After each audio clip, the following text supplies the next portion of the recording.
چھوڑنے میں 1 منٹ نہیں لگائیں گے۔ وزیر اعلیٰ سندھ مراد علی شاہ کا ٹھٹھہ میں تقریب سے خطاب، کہا صرف دریائے سندھ نہیں 500 دریا ہمارے ہیں۔ دریائے سندھ پر کسی کا حق سب سے زیادہ ہے تو ٹھٹھہ اور سجاول کا ہے۔ میں جو بات کرتا ہوں ثبوت کے ساتھ کرتا ہوں۔ بلاول بھٹو بول چکے ہیں کینالز بنے تو عوام کے ساتھ کھڑا ہوں گا۔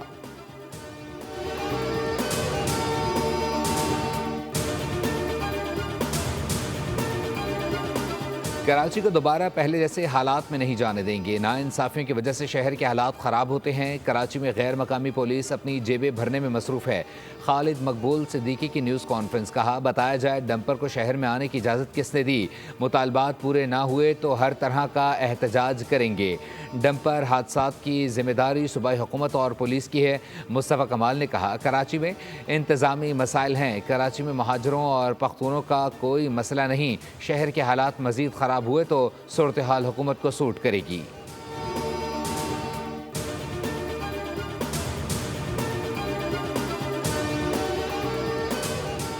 حادثات پر سیاست کرنا درست نہیں۔ املاک کو جلا کر ہم مثبت پیغام نہیں دے رہے۔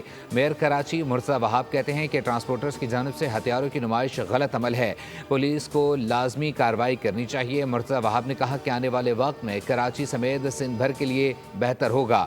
ترقیاتی کاموں کی وجہ سے مشکلات کا سامنا ہوتا ہے۔ کوشش ہوگی کہ تعمیراتی کام کے دوران شہریوں کو پریشانی نہ ہو۔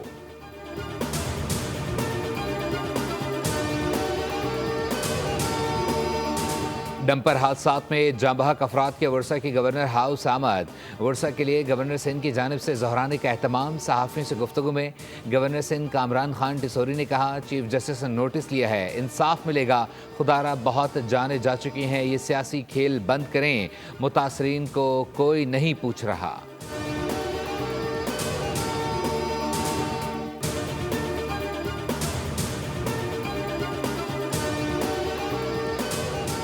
کراچی میں پولیس بھی ڈمپرز کو نہ روک سکی۔ شارع فیصل پر تیز رفتار ڈمپر نے پولیس کار کو ٹکر دے ماری۔ شہری نے واقعے کی ویڈیو بنا کر سوشل میڈیا پر وائرل کر دی۔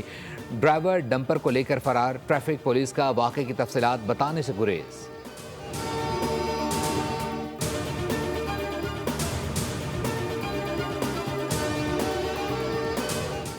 وزیر خزانہ محمد اورنگزیب نے وزیراعظم کی جانب سے آئندہ چند ماہ میں خوشخبریاں سنا دی۔ کہا 24 قومی اداروں کی نجکاری اور تنخواہ دار طبقے پر ٹیکس کا بوجھ کم کریں گے۔ ملک میں معاشی استحکام کے لیے کام کر رہے ہیں۔ مہنگائی کی شرح میں کمی ہو رہی ہے۔ شرح سود 22% سے 12% ہو چکی ہے۔ پالیسی ریٹ میں کمی سے کاروبار میں استحکام آ رہا ہے۔ ہمارا اصل مقصد عام آدمی کو فائدہ پہنچانا ہے۔ وزیر خزانہ نے کہا ریکوڈک پروجیکٹ بہت اہمیت کا حامل ہے۔ بلوچستان میں ریکوڈک منصوبہ ہمارا خواب ہے۔ پاکستانی پروڈکٹس کی عالمی منڈیوں تک رسائی یقینی بنانا ہوگی۔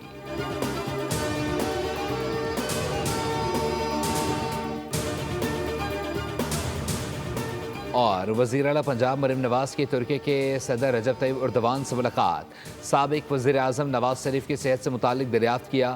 نیک تمناؤں کا اظہار۔ ترک صدر نے کہا جلد نواز شریف سے ملاقات ہوگی۔ وزیر اعلیٰ مریم نواز نے نواز شریف کی جانب سے خیر سگالی کا پیغام پہنچایا۔ وزیر اعلیٰ پنجاب مریم نواز ڈپلومیسی فورم کے تحت بین الاقوامی کانفرنس میں شریک۔ خطاب میں پنجاب میں تعلیم کے فروغ کے لیے اپنی حکومت کے اقدامات اور جماعت کے منشور پر روشنی ڈالیں گی۔ وزیر اعلیٰ مریم نواز کی ترکی کے خاتون اول سے ملاقات۔ ترکی کا دورہ کرنے پر وزیر اعلیٰ مریم نواز کا شکریہ ادا کیا۔